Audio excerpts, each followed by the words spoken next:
Welcome to A Moment of Zen. Time to sit back and relax as model, actress, mentor, and supermom Zen Sams takes you on a sexy and wild ride, covering the latest in film, fashion, pop culture, cryptocurrency, fintech, cannabis, and entertainment from the millennial mom's perspective. Here's your host, Zen Sams. Welcome back, beautiful tri-state area. This is our 198th episode. Welcome to 2025. We're still right here in January. Time flies. 5 years on the air over here on 710 WOR. It's always such a pleasure to spend my time with you on the airwaves. Thank you for listening and interacting with me on social media. That truly makes it all worthwhile. Please continue to follow us at Zen Sams. That's Zen with an X, not a Z, X-E-N. And also remember that all of our episodes stream 24/7 on Your Home TV and Kathy Ireland worldwide. And of course, you can always find us directly on our YouTube channel at Zen Sams. In the Polished Beauty segment today, we're diving into some of the most critical and often overlooked topics in women's health: perimenopause and menopause. Joining me are three trailblazing experts reshaping the conversation and demystifying stigmas surrounding this topic. We're going to be joined by Dr. Jessica Shepard. She's a board-certified OBGYN and author of Generation M, Living Well in Perimenopause and Menopause. Lana Kerr, the visionary founder of CO2 Lift and Lumisque Skincare, and Dr. Daisy Ayim, triple board certified cosmetic surgeon and OBGYN. We're going to uncover myths surrounding menopause, innovative skincare treatments, and even the mysterious condition known as frozen shoulder, often overlooked. In the Hydration with Heart segment, brought to you by Once Upon a Coconut, today we're diving into a compelling topic that has sparked curiosity and conversation across generations.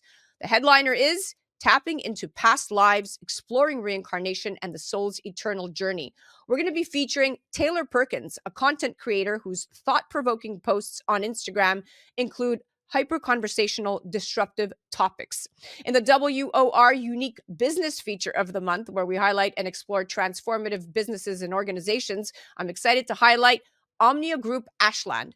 The focus is wellness and healing. We're going to be diving into a topic that's as groundbreaking as it is deeply personal to me: psilocybin-assisted therapy. That's right. Mushrooms are no longer a thing of just getting high. They're here to treat addictions and mental health disorders and really just reset you. What if I told you that just one single journey could heal that trauma, restore your balance, and help unlock your life's purpose? So stick around for Brian and Michelle Lindley of Omnia Group Ashland, taking us all the way into a mushroom high like you've never imagined. We'll be right back after this. You're listening to A Moment of Zen right here on 710 WOR, the voice of New York. A Moment of Zen is brought to you by Your Home TV with Kathy Ireland and their channel partners. Head to yourhometv.com for free, family-friendly programming, streaming 24/7. The Kelly Williams Show is brought to you by Serendipity Yacht Cruises and Events. Tune in and turn on your happy. Kelly Williams is full of energy and incredible guests. Watch her anytime, free programming on Your Home TV network, and do follow her on social media for a chance to win monthly prizes. Check out The Kelly Williams Show on yourhometv.com. Tune in to A Moment of Zen, Saturday nights from 9 to 10 p.m. on 710 WOR, the voice of New York. Welcome back, beautiful tri-state area. You're listening to A Moment of Zen right here on 710 WOR, the voice of New York, iHeartRadio. I'm your host, Zen Sams. In the WOR Unique Business Feature of the month, where we highlight and explore transformative businesses and organizations, I'm excited to highlight Omnia Group Ashland. Today's focus is on wellness and healing. We're diving into a topic that's as groundbreaking as it is deeply personal to me: psilocybin-assisted therapy. What if I told you that a single journey could heal trauma, restore balance, and help unlock your life's purpose? I experienced exactly that at Omnia Group Ashland, which is a hybrid wellness and therapy center in Southern Oregon that's pioneering the way we approach mental, emotional, and spiritual well-being. Enter Brian, a perfect pitch of blended consultation with a sense of direction on the other end of the intake. He immediately assigned my facilitator, intuitively, unbeknownst to him. From the moment I entered their serene and meticulously designed space, I felt a sense of safety and intention. Michelle clearly oversees this part very well. My facilitator, Aaron, whose deep knowledge of psilocybin science and compassionate presence guided me every step of the way, helped create an environment where I could fully let go and embrace the journey. Over 7 hours, that's right, 7 hours, I accessed every internal layer of myself, realigning my chakras, healing trauma, and reconnecting with my soul family, my daughter Alexa, my husband Brad, and the timeless bonds we share across lifetimes. It all came through. I also experienced the profound exchange of energy with Aaron, my facilitator, uncovering not just my own inner balance, but also a deeper connection to the spiritual and scientific dimensions of this therapy. This is what makes Omnia Group Ashland so extraordinary. Founded by today's guests, Michelle and Brian Lindley, this hybrid wellness and therapy center is helping individuals like myself discover new pathways to healing. Michelle brings her expertise in psychology and trauma informed care, while Brian applies his business acumen and passion for wellness to ensure that Omnia is a beacon for those seeking meaningful change. Let's get into the details and explore how Omnia Group Ashland is transforming lives. Michelle and Brian, welcome to the show, superstars. Thank you, Zen. Hello. Good to see you. So excited to have you both here. I am very passionate about this topic and can't wait to dive in. Brian, let's start with you. You've transitioned from a career in manufacturing and finance to co-founding a hybrid wellness and therapy center focused on psilocybin assisted therapy. That's quite the pivot. What inspired this shift, and how does your previous experience contribute to the mission and operations of Omnia Group Ashland?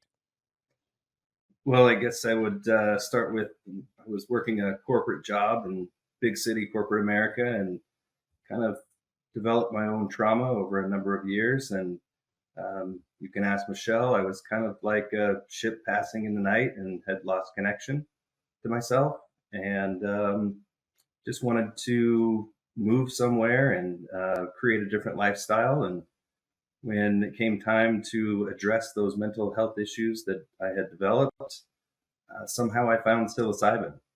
And after having one journey myself and seeing my mental health through a different lens, I just got relief from all of that trauma and was able to reconnect, and my family noticed the change. So it was quite transformative, and just one of the most significant events of my life.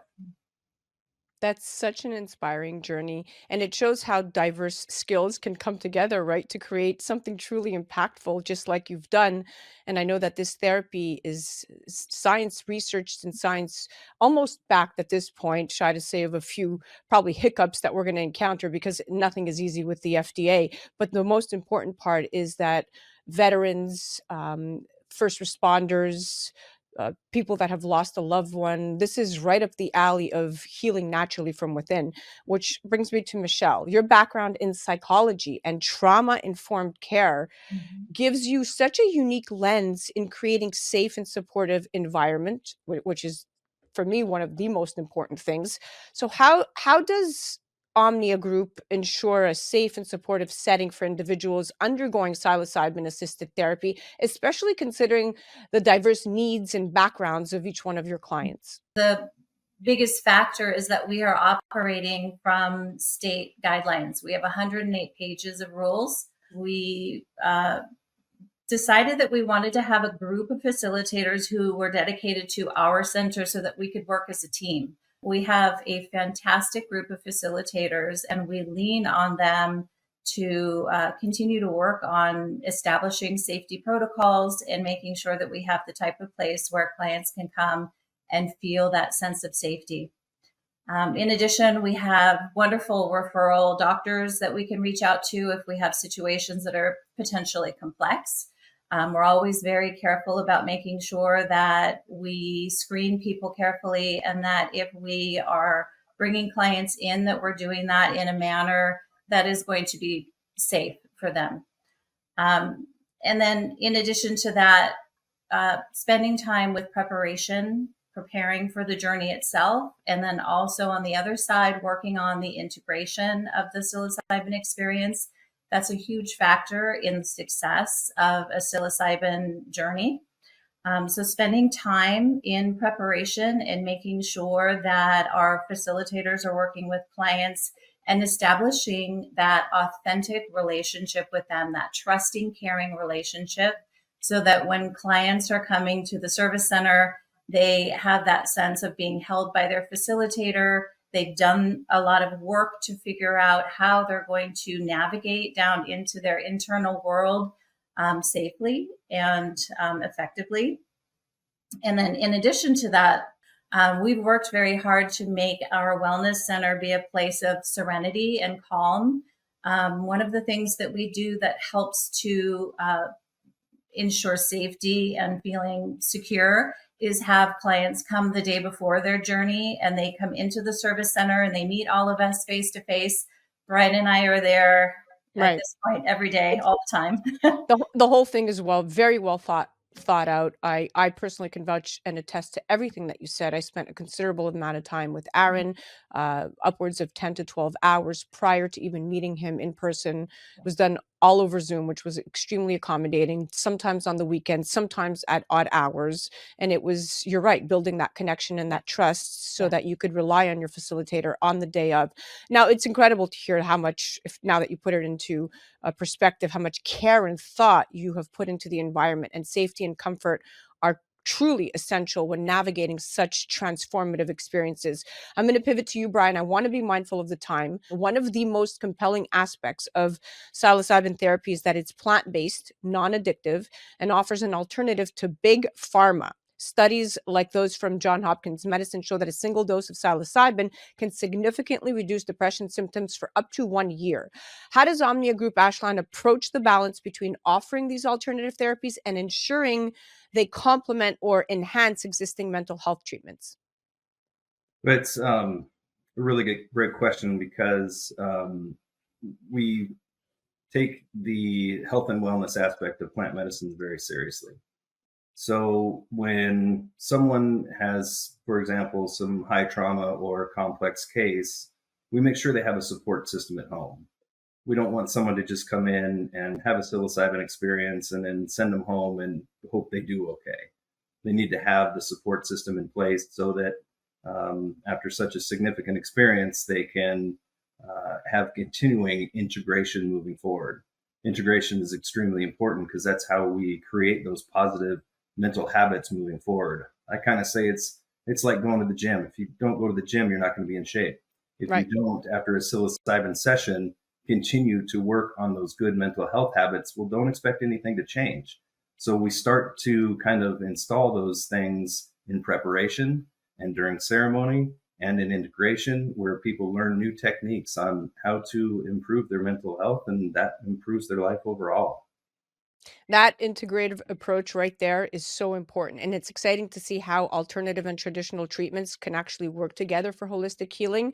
So I love that you combine both and don't, dismiss one over the other. Now, Michelle, preparation and integration are vital components of psilocybin therapy, like you just mentioned earlier. It's not just about the experience itself, but also about what happens before and after. So I just want you to touch on some of the protocols and support systems that your group has implemented to prepare clients for their experiences and assist them in integrating these experiences into their daily lives post-therapy, which is what Brian just spoke about. Mm-hmm. So one of the things that we learned early on, the state sets a bare minimum guideline for preparation and integration that dictates one preparation session. What we know is that above and beyond the state mandated paperwork that's important to complete with your facilitator, spending time creating that relationship, and then what we call resourcing, understanding how to navigate your journey experience, and then setting intention and having a really clear goal about what it is that you are wanting to get out of this experience. Those are important. So that means extended preparation. So our facilitators are doing a minimum of 2 preparation sessions. Most of them are doing 3+. That is the crux of that, is that this is a really individualized process. Everyone is different, and everyone is going to need different resources. So our facilitators are spending the time that's necessary with people to prepare them for the journey itself, and then being able to take those skills into the integration process, reflecting what Brian was saying about dovetailing with therapy and support systems on the other end.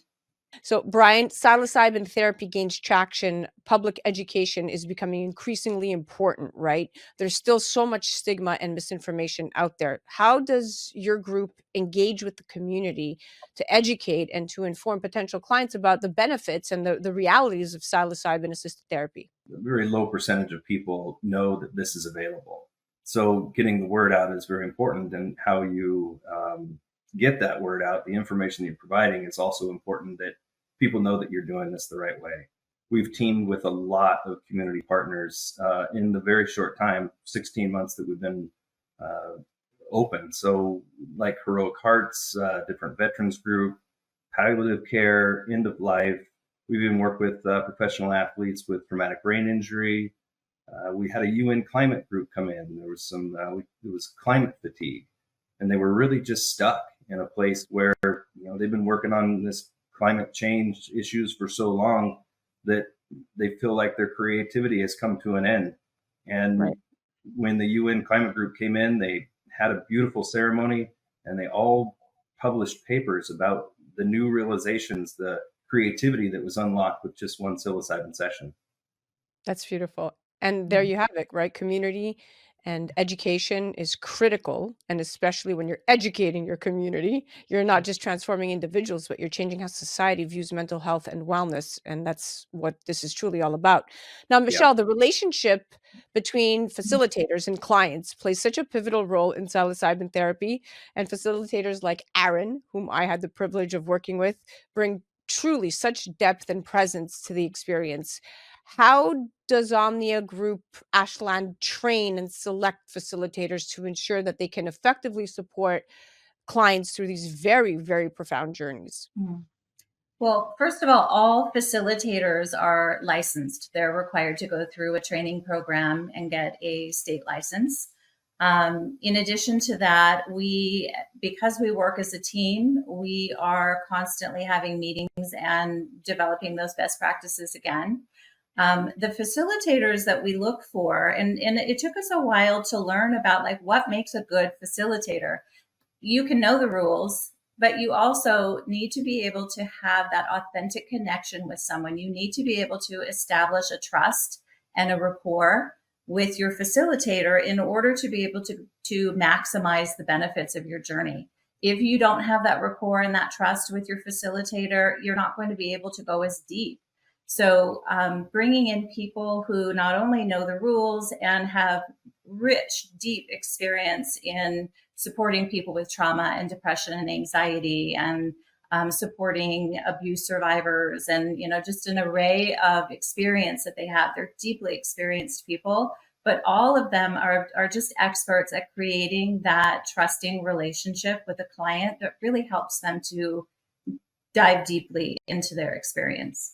Now, Brian, let's talk about the legal and regulatory landscape. I know Michelle just mentioned some of it, but psychedelic therapy is still emerging, and there's a lot of complexity around compliance and advocacy.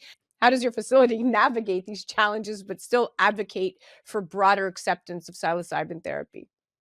Yeah, I think the OHA did a really good job putting in the framework for the service centers in Oregon that are currently operating. It's the first time it's been done. I mean, it's starting something that is new and unique, and we need to be extremely careful at how we are providing this to people. So the OHA put in framework to make sure that you couldn't just open up a movie theater and serve psilocybin, or a coffee shop or a restaurant. And a lot of those guardrails that they put in are easy for us to navigate, because we have a very very intense focus on the health and wellness of psilocybin plant medicines, and not trying to, put on a concert or make it for entertainment purposes. This is really for people to improve their mental health and improve their lives moving forward.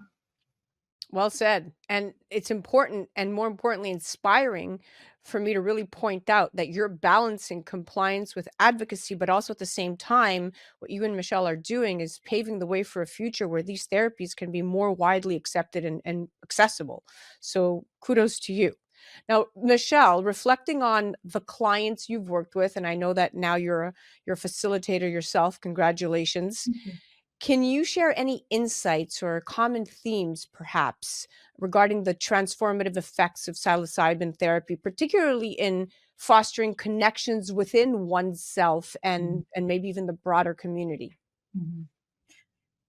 What I see is that what psilocybin allows people to do is get in touch with their internal world and release what no longer serves them. Let go of what's not working for them, which also opens up bringing in what they do want, bringing in joy and creativity and connection. There's a connection that happens internally with yourself. There's an increase in connection with community. Oftentimes people talk about an increase in connection with nature. So that connection is a really lovely thing to see. I mean, we have a fantastic job where we get to see people come into this process and then talk with them at the end. And it's a beautiful experience. So the connection that happens is one theme that I see. Another one of those is the idea of making space internally and releasing what no longer serves you allows for changes in the way that you interact with the world. And one thing that's important to note is not every psilocybin experience is the same, and most of them are just completely unique. So sometimes people will come through a psilocybin experience and they will emerge on the other side and want to make big transformations in their life, a new job or moving or deciding to move to Montana and homestead. Other times it's a little bit more subtle than that, and it's an internal shift, an internal change. But either way, that ability to let go of what no longer serves you, that's just filling you up with potential negativity and making you feel stuck, allows for you to view the world in a different way and allows for the connection. And that, I think, is a really important aspect, especially in the world today. These stories and this commentary is truly a testament to the power of connection within ourselves and with each other. So it's truly life-changing work what you both are doing. Congratulations. Thank you. Thank you so much. For our listeners, if you're curious to learn more, follow the journey on Instagram at Omnia_group_Ashland and explore how this hybrid wellness and therapy center is changing lives. You could head directly to their website at omniagroupashland.com. You're listening to A Moment of Zen right here on 710 WOR, the voice of New York, iHeartRadio. We'll be right back after this. A Moment of Zen is brought to you by the Polished Beauty Podcast with Dr. Daisy Ayim. Hey, ambitious women, ready to shine on the inside and out? Tune in to the Polished Beauty Podcast, where we talk about business, beauty, brains, and body all in one spot. Meet Dr. Daisy Ayim, triple board certified cosmetic surgeon, pro-aging advocate, fitness enthusiast, and your go-to for real talk on leveling up every part of your life. The Polished Beauty Podcast is your dose of ambition meets empowerment. For more information, head to polishedbeautypodcast.com. Welcome to A Moment of Zen on the voice of New York, 710 WOR, iHeartRadio. Welcome back, Tri-State area. You're listening to the Polished Beauty segment, where we explore the cutting-edge conversations redefining health, beauty, and empowerment. I'm your host, Zen Sams, here to guide you through a provocative discussion blending science, innovation, and the human experience. Today, we're diving into some of the most critical and often overlooked topics in women's health. Joining me are three trailblazing women reshaping the conversation around menopause, beauty, and wellness. First, Dr. Jessica Shepard, board-certified OBGYN, author of Generation M, Living Well in Perimenopause and Menopause, and a media personality inspiring millions to embrace the stages of life with grace and empowerment. Next, Lana Kerr, the visionary founder of CO2 Lift and Lumisque skincare, who's using medical-grade carboxytherapy to revolutionize skincare and vaginal health. And finally, Dr. Daisy Ayim, a triple board certified cosmetic surgeon and OBGYN, whose expertise bridges wellness, beauty, and health to create a holistic approach to women's care. We'll cover myths surrounding menopause, innovative skincare treatments, and even the mysterious condition known as frozen shoulder, often overlooked but deeply impactful. Buckle up, because this is one conversation you don't want to miss. Welcome to the show, superstars. Hello. Hi, everyone. So excited to have you on. I'm going to start with you, Dr. Jessica. So menopause, let's chat menopause and misconceptions. So menopause often carries the stigma, leaving many women to basically suffer in silence. And according to the North American Menopause Society, 75% of women experience symptoms like hot flashes and night sweats, yet fewer than 20% seek treatment. So Dr. Shepard, your book, Generation M, is a rallying cry for women to reclaim their health during this transformative phase. What inspired you to write this book, and how can it help dismantle the taboos surrounding menopause? I think that my patients were the ones who finally were speaking in my head over and over years to really get the word out on what perimenopause and menopause is, because that's really a confusing time.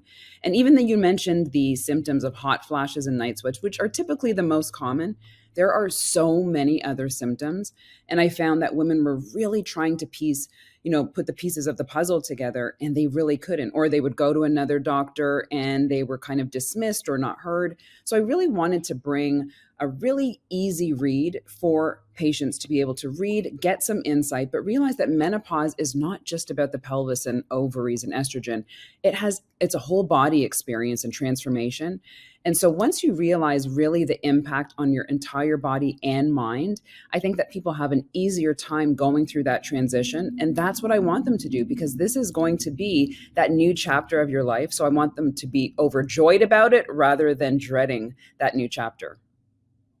That's so empowering to hear a perspective that actually normalizes this experience, but also offers real solutions. Yeah. And I imagine many readers will feel seen and supported through this book. I know that on our panel, Dr. Daisy and both Lana have your book and always speak your praises. So congratulations on putting that together. I'm sure it was a labor of love, if you will. It was a labor of many paper cuts. Yes. Oh boy, yes. Cuts. Lana, CO2 lift vaginal treatment. Let's talk about that. So your treatment is a game changer, especially in an era where women are taking control of their intimate health. 2021 study in the Journal of Women's Health found that nearly 50% of postmenopausal women report symptoms of vaginal dryness or discomfort, yet many don't realize there's an effective, non-invasive treatment actually available. Can you explain how the CO2 lift vaginal vulva treatment works, and why is it such a breakthrough for vaginal health? I think that there are three things that we kind of focus on with the CO2 lift. You're talking about blood flow, because the clitoris needs blood flow, the tissue, the thinning tissue, as well as pH. And just to show the power of the CO2 lift carboxy, it can close a non-healing diabetic ulcer in 8 days.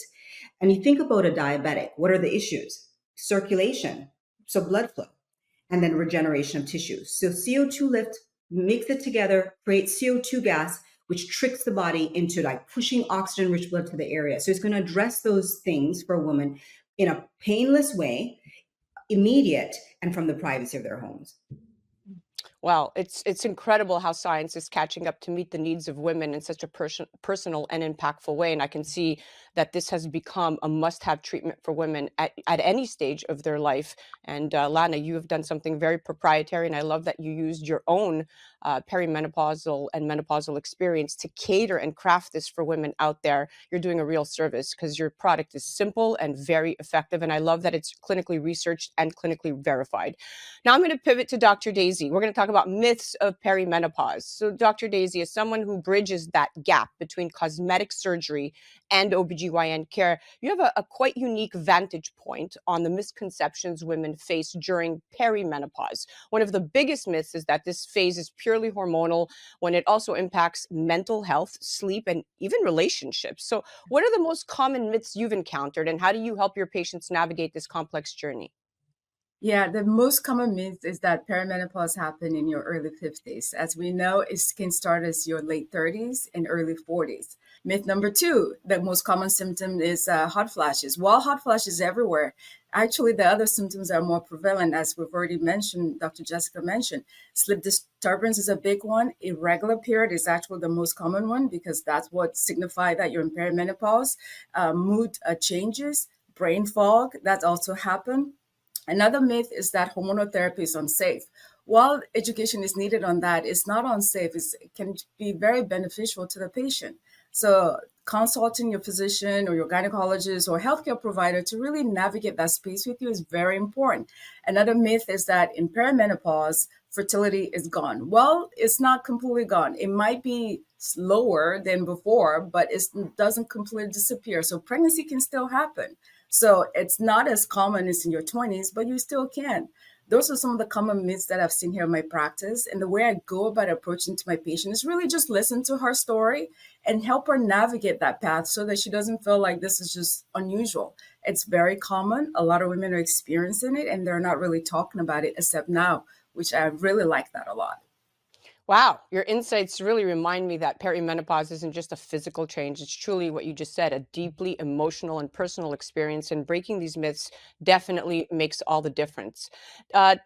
Dr. Jessica Shepard. Okay, frozen shoulder. So one condition that often flies under the radar is frozen shoulder, and research shows it disproportionately affects perimenopause and postmenopausal women, but it remains undiagnosed and misunderstood. Why is this condition so prevalent among women in this demographic, and what are the latest treatments available?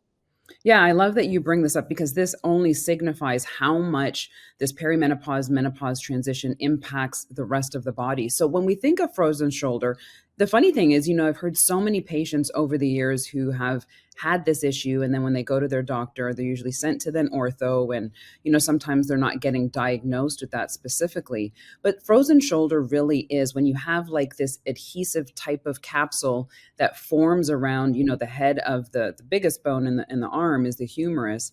And what happens is it causes stiffness and limited movement in that area.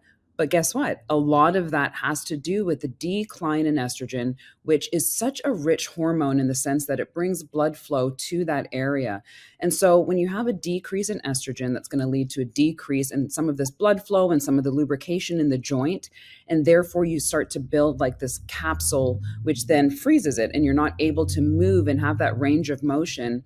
And many women feel it like very suddenly in a sense, not like overnight, but over the course of maybe a month, they're like, why am I having this issue in my shoulder? And I didn't necessarily have an injury, but now there's this limited range of motion. So the goal really is to identify it. So body awareness is always important. And the ways that we can really kind of treat this is thinking about hormone replacement therapy or menopause hormone therapy, and also some innovative ways that you can use shockwave therapy or even injection of PRP. So there really is a rich amount of treatments that can be done and not necessarily surgery. So the key thing is early diagnosis with self-awareness, and then looking at some of these other modalities that might be able to help, especially giving yourself back that estrogen. Oh boy, I think I have this. Me too. Now, this condition sounds very debilitating, but it's encouraging to hear about these treatments that offer hope and relief for those areas. But I have to say, this sounds very familiar and very close to home. So thank you for putting an explanation. Yeah. Okay, so Lana, the science of skincare. So your brand has revolutionized skincare with carboxytherapy. While most people are familiar with products like retinol or hyaluronic acid, CO2 Lift takes a completely different approach. So what sets carboxytherapy apart in terms of results, and how does it benefit not just the face, but like we talked about, other areas of the body as well, vulva, vaginal, healing diabetic ulcers? Yes. So, many people are familiar, and many of your listeners may be familiar with hyperbaric oxygen therapy. Well, that's what CO2 Lift has been compared to, because it's going to increase blood supply. It's going to increase oxygenation.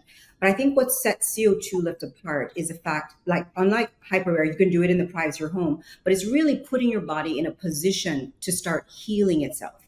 And I think that's very important, because then you can regenerate your tissue. And along with the help of these other modalities that even Dr. Jessica mentioned, it's going to work along with them. But one of the things as we get older, hydration is important. The lack of it is seen in shriveled skin. You think of that grape raisin analogy that I like to use. The difference with a grape and a raisin is the water content. So CO2 Lift, because it increases hydration 117% after one application, you're going to see that visible result in your skin. Another thing that I think is really crucial is elasticity. And we're talking about the face and neck, but we're also talking about our intimate areas as well. Elasticity increased 26% after only 6 applications. So that's, if you think of that bounce back in the skin, what's giving us that vibrant look in any part of our body, that's what the CO2 lift is doing. And we're talking about an aesthetic component, but there's also the medical component. Anything that requires blood flow, you can actually use it, or regeneration, you can use it. So it can be used in any part of the body. Now, Dr. Daisy, cosmetic surgery and confidence. So your work in cosmetic surgery goes beyond aesthetics. It's about empowering women to feel confident and whole. And in a society that often shames women for seeking cosmetic enhancements, how do you approach these conversations to ensure patients feel supported and respected? Oh man, that's a loaded question. It always starts with listening to the patient. What is their story? Everyone comes to me with a story, and that story tells a lot about what's going on with them. And when I'm listening, I'm paying attention to the facial expression, their body language, and just other cues that are not in the actual words spoken. And that kind of gives me a feel of who this person is and why they want to do this and what do they expect. And from that conversation, listening to them, then I derive a plan. Ultimately, I always harn into the 3 pillars of why you should do this. Number 1 is your lifestyle. What is your lifestyle before you came to see me? It's very important, because a good lifestyle will give you great results. A poor lifestyle is not going to give you great results that's sustainable. So your lifestyle, we focus on nutrition. What is on your plate? I am a big advocate of very intentional about what you eat and consume, because it's going to be reflective in your results and your sustainability. Then exercise. So this is a holistic approach. I really hounded on my patient, and I want that before I operate on you. And honestly, I'm known for turning down patients that I feel you don't have the lifestyle in place, because, it's a combination thing. I call it kind of like a handshake contract, right? You expect me to do my best, and I'm going to give you my best. In return, I expect you to put in the work to give yourself the best. And that's outside of this office. And I feel like if we don't have that relationship, we don't have the understanding, then I am not the surgeon for you. So I think in some ways it holds patients accountable and is good. So with that said, society expectation and negative perception doesn't matter, because now we're focused on you, the person, and what results you want to have. And because I'm big on sustainability, longevity, it really boils down to what you do after my work is done. It's refreshing to hear such a thoughtful perspective that really honors the emotional and psychological aspects of cosmetic care. So thank you for that, Dr. Daisy. Dr. Jessica, so holistic health in menopause. You advocate for a holistic approach to menopause, blending traditional and even alternative therapies. With more women seeking non-hormonal options, how can they strike the right balance between evidence-based medicine and holistic practices? Yeah, I think that there's a way to beautifully blend both of those. And, as much as I'm a hormone advocate, and I realize that as we start to decline our hormones over the perimenopausal phase into then really having a really reduced amount in the menopausal phase, I find it important for women to understand what hormones mean. And if we're spending 40% of our lives in the postmenopausal phase, we're living longer, we're thriving, we're doing things into older age, you want to be able to do that with the best well span ever. So you want to be able to be in your 70s, 80s, and 90s and not be frail and not be weak and not, be able to kind of carry yourself around and do the daily things. So hormones really has an important part in how we look at longevity, but it doesn't necessarily mean that everyone wants to take it or can take it or wants to take it. So in respect to that is, one, fully understanding what hormones are and all of them and how they benefit your entire body. But on the other side of it, I do think that there's so much space for other modalities. And when we think of that, that's going to be the non-hormonal, whether it's with supplementation, whether you're doing holistic practices such as yoga, mindfulness, breath work, acupuncture, these all can be blended together. And I really think that it's not all one thing or the other. I think everyone's journey should be looking at both of them and how does this integrate with my individual self, but not only yourself, but your stages and phases. Because as you're maybe entering menopause at maybe 51, 52, your demands and your needs are going to change by the time you're 59, 60, and then again at 65 and 70. So this could never be looked at as just one thing that's going to work for the rest of your life. This really should be looked at as a beautiful journey. How is my body adapting to this? What's my mindset? And what are the things that I'm going to carry on throughout that journey that's going to change? This should really be looked at as, I want to be able to look into all these different things and be open to the process so that you're not limiting yourself to just one way of doing something for the rest of your life. That sounds a little boring. I want to be Yeah. full of change and have different things and be open and curious. And I really do think that curiosity breeds growth.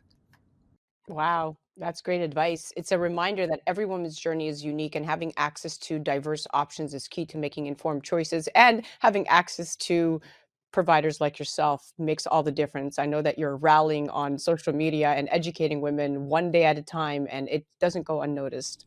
Thank you. Lana, let's talk empowerment through intimate health. So, intimate health is still a sensitive topic for many, yet your work with CO2 Lift is empowering women to prioritize themselves, piggybacking on off what Dr. Jessica just said. What feedback have you received from patients or clients that highlights the emotional impact of your treatment?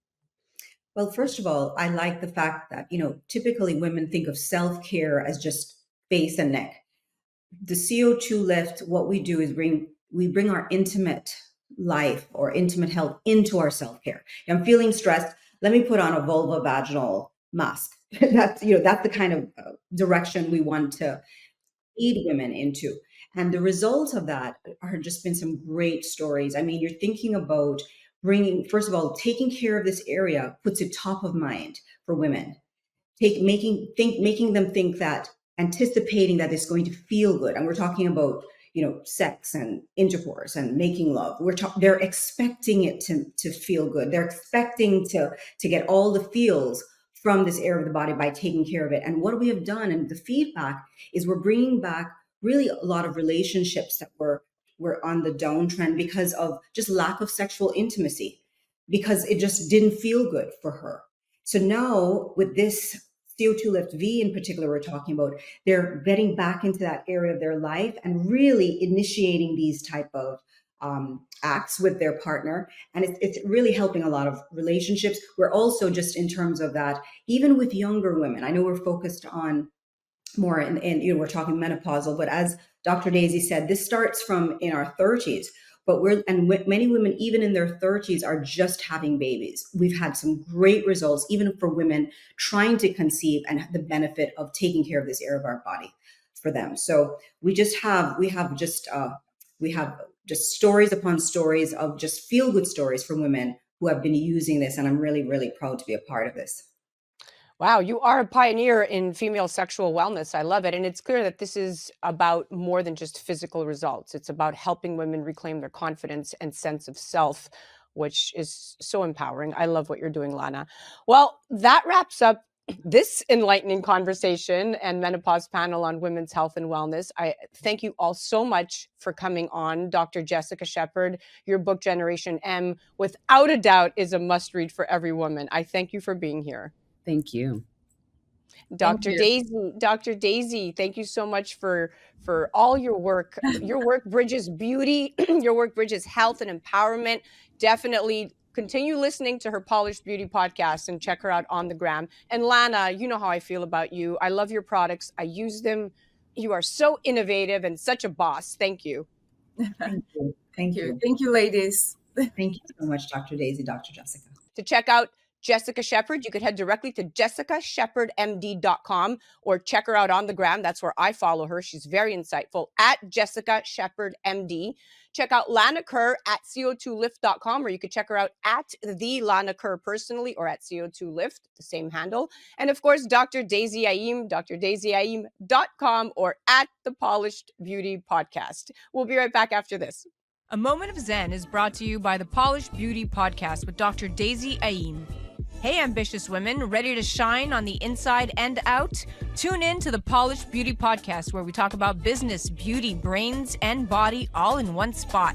Meet Dr. Daisy Ayim, triple board certified cosmetic surgeon, pro-aging advocate, fitness enthusiast, and your go-to for real talk on leveling up every part of your life.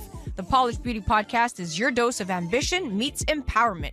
For more information, head to polishedbeautypodcast.com.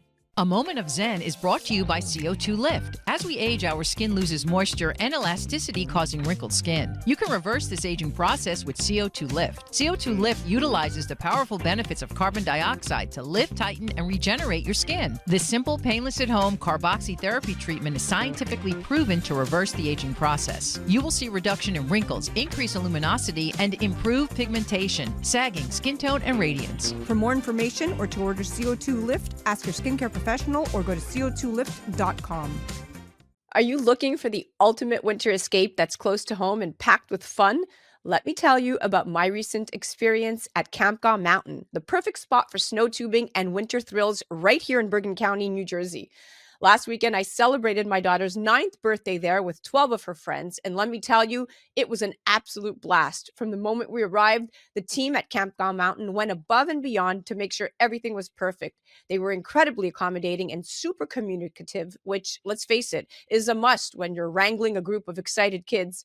Their attention to detail really stood out. They ensured that every child had a safe and fun experience while making the process seamless for us parents. The staff organized everything so efficiently that all we had to do was show up, enjoy the day, and make amazing memories. The tubing lanes, oh, they're so much fun. Picture this: the kids racing down the snowy slopes, the laughter echoing in the crisp winter air, and the convenience of a carpet lift that takes you back to the top in no time. No dragging tubes uphill here. They've thought of everything to keep it stress-free. Campgaw Mountain is not just great for birthday parties, it's perfect for a weekend getaway with a family, a group outing, or even just an impromptu snow day adventure. And the best part? It's super close to Bergen County, just a quick 35 to 40-minute drive. That means less time commuting and more time tubing. So whether you're planning a special celebration like we did, or just looking for a winter activity to get the kids outdoors, I cannot recommend Campgaw Mountain enough. With their top-notch facilities, friendly staff, and focus on safety, you'll leave there with smiles, great photos, and memories that will last a lifetime. So if you're in the tri-state area and craving some winter fun, make Campgaw Mountain your next stop. You could head to their website, grab your tickets in advance, and trust me, you'll be coming back for more. This is your friendly reminder to get out there and make the most of the season, because Campgaw Mountain is where winter comes alive. A Moment of Zen is brought to you by Once Upon a Coconut. Discover the refreshing taste of 100% pure coconut water that actually tastes great. Naturally sweet with no artificial flavors or added sugar. It's packed with electrolytes to keep you hydrated throughout your day. And with 10% of profits going to charity, every sip makes a difference. Pure taste, pure goodness. Experience nature's Gatorade. Visit Once Upon a Coconut or naturesgatorade.com. Welcome back, beautiful tri-state area. You're listening to A Moment of Zen right here on 710 WOR, the voice of New York, iHeartRadio. I'm your host, Zen Sams. Welcome back to the Hydration with Heart segment. We're going to give you some food for thought without a doubt in this segment. I'm your host, and today we're diving into a compelling topic that has sparked curiosity and conversation across generations: reincarnation, past life regression, and the soul's journey. Joining us is Taylor, who's a content creator, an entrepreneur, whose thought-provoking posts on Instagram, including discussions about renowned authors Michael Newton, who is the author of Journey of Souls, Brian Weiss, the author of Many Lives, Many Masters, and Dolores Cannon, the author of Between Death and Life. His posts have captivated audiences. His ability to bring these conversations into the mainstream has helped ignite interest in the spiritual realm. Today, the headliner is Tapping into Past Lives, Exploring Reincarnation and the Soul's Eternal Journey. Welcoming now to the show is the incredible Taylor Perkins. Welcome, superstar. Hey, thank you so much for having me. What an intro. Thank you. All right. Yeah, let's dive right in, because you are just talking my language. So studies show that belief in reincarnation is in fact growing, with 35% of US adults and over 60% of Hindus worldwide embracing the concept of rebirth. And this is according to Pew Research Center. Now, Michael Newton describes reincarnation as a purposeful journey for the soul to grow, and he's the author of Journey of Souls, while Brian Weiss focuses on healing emotional and physical trauma through past life regression. And he's the author of Many Lives, Many Masters. And then we have the third one, Dolores Cannon. She explores the spiritual lessons souls learn between lives. And she's the author of Between Death and Life. Now, you drew commonalities, and in your post, you highlighted their works. Let's start with a foundational question. What draws people to the idea of reincarnation, and how do these authors in particular describe the soul's journey through multiple lives? Yeah. So reincarnation, I think the reason why a lot of people are drawn to it is um, many people, especially in the Western world, kind of grew up in a spiritual culture that is kind of like, this is your one chance and you better not mess it up. And this one chance is going to dictate where you end up for eternity, whether it's heaven or hell. And I think what strikes a chord with a lot of people within these books isn't just the experiences or the knowledge that they share, but the fact that it's like, okay, this is a universe that is created out of love. It is for our experience. You know, these experiences that we have on this earth aren't necessarily just to test you to see if you're good enough to return or something like that, but rather to teach you. It is a physical school. You know, it's one of the best ways to aggregate and collect information is through experience. And I think that's what resonates with a lot of people. It's fascinating that despite their differing approaches, all these three authors paint a picture of the soul's purpose being deeply tied to what you just said, growth, healing, and understanding. And it's fascinating that none of them spoke to each other when writing their Yeah. books, right? But it's that concept. Now, the concept of past life regression is intriguing, but often met with skepticism. And a survey conducted by the American Psychological Association found that up to 40% of individuals believe in accessing subconscious memories through hypnosis. Michael Newton developed regression techniques to explore life between lives, and Brian Weiss focuses on unlocking past traumas stored in the subconscious, and Dolores Cannon speaks of tapping into universal collective consciousness. So what do these authors say about the mechanics of regression, and how does it tap into memories of past lives? Yeah. So a really cool piece of information, you know, I talk about this a lot in my content, but you can look at technology, the expansion of technology, AI, quantum computing, and really it mirrors the machine that we are, right? Computers are patterned after how we think. Computers have a conscious and a subconscious, just like we have a conscious and subconscious. And one of the most interesting things when you look at the human computer is if you take all of the data centers throughout the entire world, it comes out to be 470 exabytes of data. 1 gram of DNA, 1 gram of human DNA can store 455 exabytes, almost all of the data that we have stored in the entire world.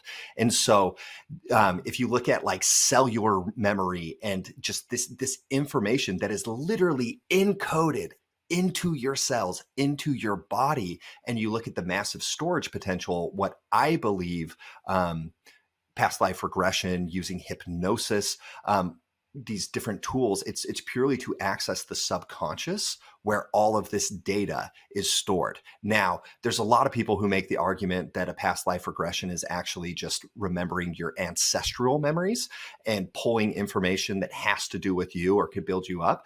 I think there's an argument for that. I think there's an argument that every life that you encompass as an eternal soul, you hold that data within you. And when you come to this life, the illusion is that you're starting fresh, that you're starting new, but you hold all of that data and you can access it. And so hypnosis is an incredible tool, but there are hundreds of different tools to access your subconscious mind and these memories. And what I think is the coolest thing about that is there are a lot of skeptics about, you know, past life regression, let's say. But when you look at all the various tools to access the subconscious mind, and again, you see those commonalities, you see those synchronicities, that's when you can start putting the picture together and say, okay, there's some truth here. The one thing I would say, though, to any skeptic, just like any computer, if you have 100 computers and you give them all the same data, how that data is processed and what the output of that data is dependent on the computer's programming. And so the original data is not the issue, it is the programming within the computer. So you get the illusion of 100 different, you know, outputs that seem different, but they're actually all expressing the same data. And I think you can apply that to much of these topics where we are all getting information, but again, the way that we process it is in accordance to our programming as a computer. And so we can receive the same thing, but we can process it in a different way. And I think you see that with these three authors, where there are some differences in what they explain, but the overarching themes, you can find a core commonality. Wow. Wow. So I'm a computer. I love this. We're Oh all yeah, computers. And 100%. more importantly, you're spot on. The different modalities available to us to access the subconscious, whether it's hypnotic regression, whether it's ayahuasca, whether it's psilocybin. I've done them all, by the way. And you're right, tapping into that subconscious is so critical to come back to the physical self and realign. And when I tapped into all of these different consciousness, subconsciousness, I was able to very quickly give my own objective critique of where my life is in the physical realm when I came back out of that meditative state and really apply what I had learned internally, Totally. accessing that subconscious. So you are spot on. And the idea of your subconscious holding the key to past lives makes you wonder about the untapped potential of the human mind, right? I mean, that's another podcast. Totally. And I say this to everyone, when it comes to this knowledge, when it comes to these experiences, whatever it may be, it has nothing to do with learning, and it has everything to do with remembering. This is why you can look at every single faith path. Mystics from the beginning of time, they all say the answers are within you. The kingdom of God is within you. You hold it all within you. And what they're saying is it's, to progress, it's not a matter of learning. And it's more of a matter of deconditioning, deprogramming your computer, right? Because you're born into fear-based programming. Society programs you to believe certain ways, to view certain things. And if you can deprogram from that and get back to your original essence, you're not going to learn anything. You're going to remember what you already knew. Now we now know that trauma can be passed down generationally, suggesting connections beyond our immediate lifetimes. And Michael Newton discusses soul groups in which the same souls reincarnate together to play different roles. And there's a book called Destiny of Souls that's amazing. And Brian Weiss has documented patients recognizing family members in past lives. And then you have Dolores. She highlights the karmic contracts that bring families together for growth and resolution. And reincarnation often ties the soul's journey to familial bonds. Tell me, in your opinion, do these authors explore how families and relationships carry over across lifetimes? I have not delved that deep into the books. Absolutely. And, I think that's one of the core concepts that a lot of people align with, is the idea of soul families. And one of the really cool things about it is it's basically these karmic groups, these souls that you are aligned with, that you are able to essentially work through this karmic debt that you have, this learning that you need to go through. And it doesn't always present as a familial relationship. Like sometimes it's your best friend that when you meet, you're like, I know this person. I have known them forever. There's a high likelihood they're in your soul family. There's also a high likelihood that if there are people in your family where you're kind of at odds with, there's a little bit of friction.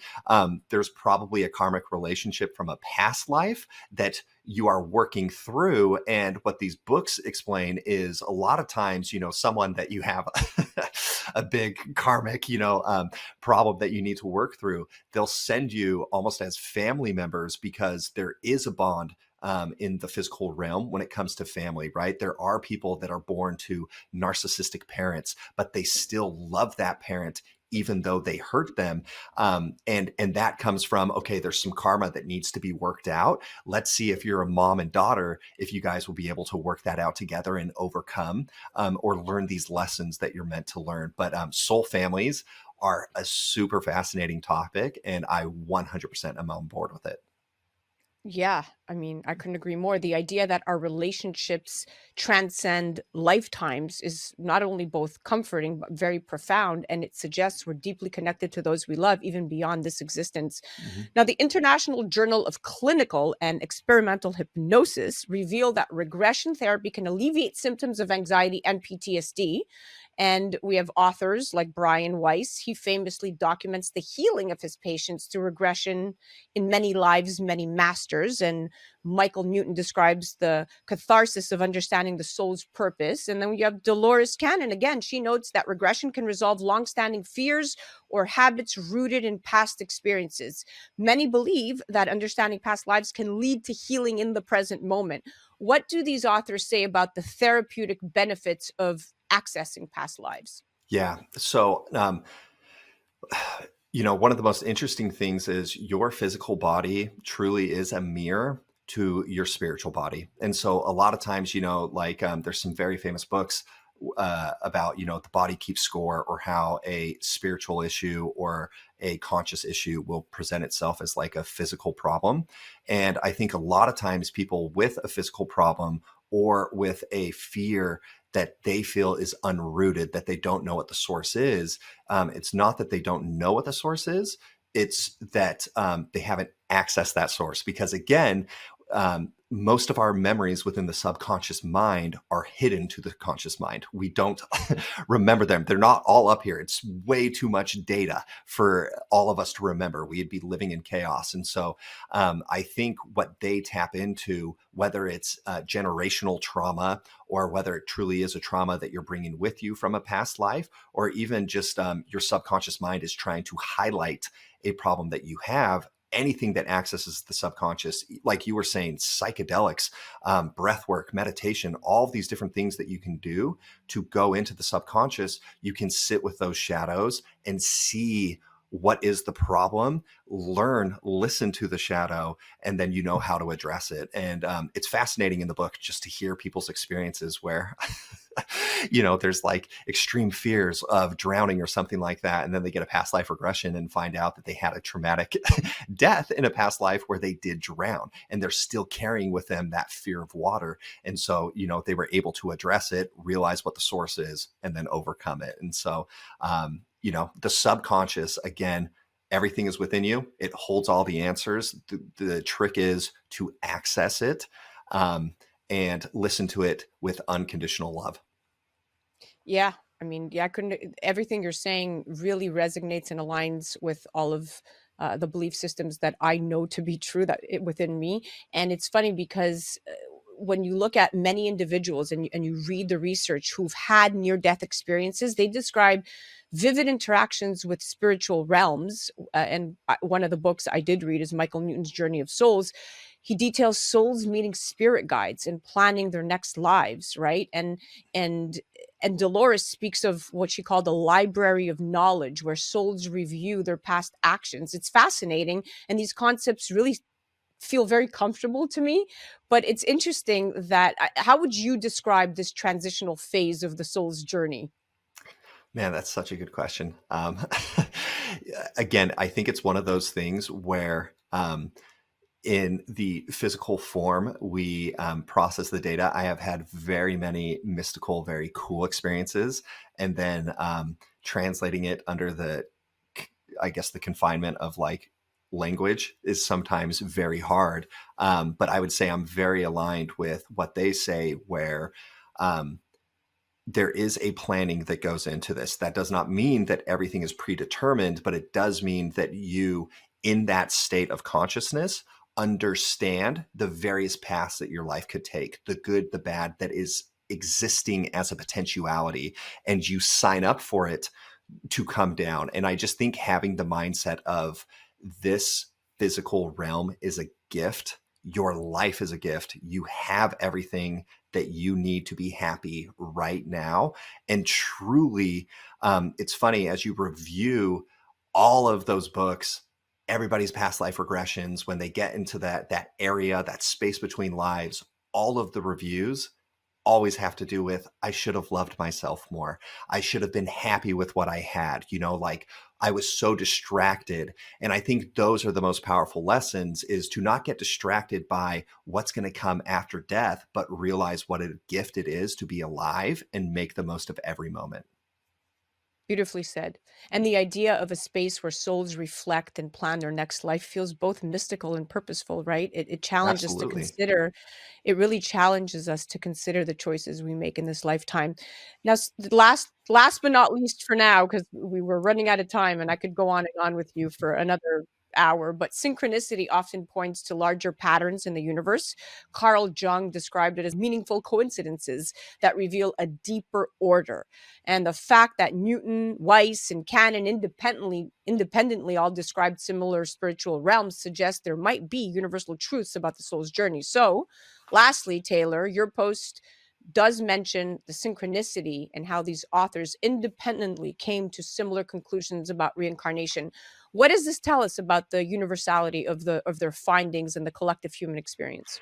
You know, I think you can look at the human experience as an individual project and a group project as well, right? Where it's you are here to learn as an individual, but we are also here to learn and grow as a collective. And I think what synchronicities are is as the collective expands, as we rise, more and more becomes revealed to us to help us on our journey of expansion and higher learning.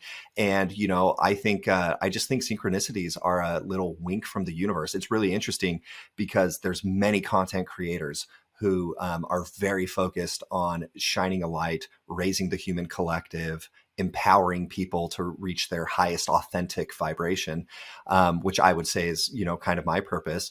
And it's amazing to see the synchronicities where I will post something and, you know, 10 other people will post something very similar the same day, right? And it's just like, it's a wink from the universe saying, hey, it's time for this information. You know, I think to anybody that is skeptical or afraid of this, the more that you can look at things with open-eyed wonder and say, what can this teach me? The more you expand your perspective. And again, going back to the computer allegory, debugging your programming, reprogramming yourself to take in as many points of view as possible, because then you can translate that original data in its purest form and not, you know, impact the output. And so what I would say is look for the synchronicities, approach it with wonder. Skepticism is totally fine. And just ask yourself, what can I learn from this? And it's a pretty amazing thing when you do that.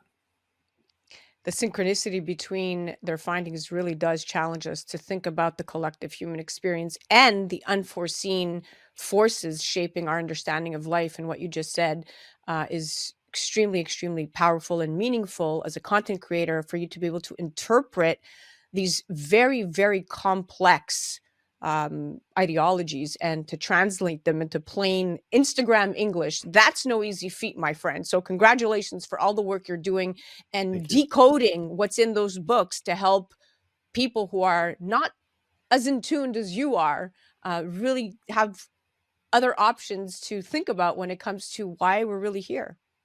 Absolutely. And it always comes down to love. Like we said, you know, love yourself, love others, love this earth, love every conscious thing. We all come from the same source. All individuality is an illusion, you know, and so most of anything that doesn't exist with love comes out of fear and the illusion of being separate. And I think the more you can kind of shine a light on those shadows, the more reality truly presents itself to you. And, you know, you just become happy. And that's ultimately what everybody wants. And that's what I want for everyone is let's create a happier world filled with light and live your best life. You said it. Amen. And with that, we are at the end of our date, my friend. Thank you so much for coming on. I really, truly enjoyed speaking with you. And I know that our listeners and our viewers can't wait to have you back. Awesome. Thank you so much for having me. I appreciate it. Thank you to our listeners, our curious listeners. And if you guys want to explore more, check out Michael Newton's Journey of Souls, Brian Weiss's Many Lives, Many Masters, and Dolores Cannon's Between Death and Life. This has been the Hydration with Heart segment on 710 WOR, the voice of New York, brought to you by Once Upon a Coconut. Until next time, stay curious, New York, and more importantly, check out Taylor on the gram, Taylor Perkins at Mr. Cult Daddy. All one word, Mr. Cult Daddy. You're listening to A Moment of Zen right here on 710 WOR, the voice of New York, iHeartRadio. We'll be right back after this. A Moment of Zen is brought to you by Once Upon a Coconut. Discover the refreshing taste of 100% pure coconut water that actually tastes great. Naturally sweet with no artificial flavors or added sugar. It's packed with electrolytes to keep you hydrated throughout your day. And with 10% of profits going to charity, every sip makes a difference. Pure taste, pure goodness. Experience nature's Gatorade. Visit Once Upon a Coconut or naturesgatorade.com. A Moment of Zen is brought to you by Your Home TV with Kathy Ireland and their channel partners. Head to yourhometv.com for free, family-friendly programming, streaming 24/7. Are you looking to build a new home? Think about building a barn-dominium. There's just something about getting away from it all. Country living, fresh air, and outdoor entertainment. Watch luxury barn-dominium tours on Your Home TV and let Stacy Lynn, the barn-dominium lady, take you on a journey through her barn-dominium designs. Tune in to A Moment of Zen, Saturday nights from 9 to 10 p.m. on 710 WOR, the voice of New York. Well, that's a wrap, my dear friends. We are at the end of our date. Remember to join me right here on 710 WOR, the voice of New York, every Saturday night from 9 to 10 p.m. Or you could head to 710WOR.iHeart.com/A Moment of Zen. Also remember that we're live on Traverse TV Sundays at 1 p.m. Eastern. That's free programming to you, and YouTube Sundays at 2 p.m. Eastern. And of course, all episodes of A Moment of Zen are available on Your Home TV, Kathy Ireland worldwide streaming platform. You could head directly to our channel at mox.yourhometv.com. Thank you for listening to us tonight. It's been an absolute pleasure being your host. Thanks again to all of our sponsors that continue to make this show possible. And remember that happiness is the only thing that multiplies when you share it. We'll see you next week.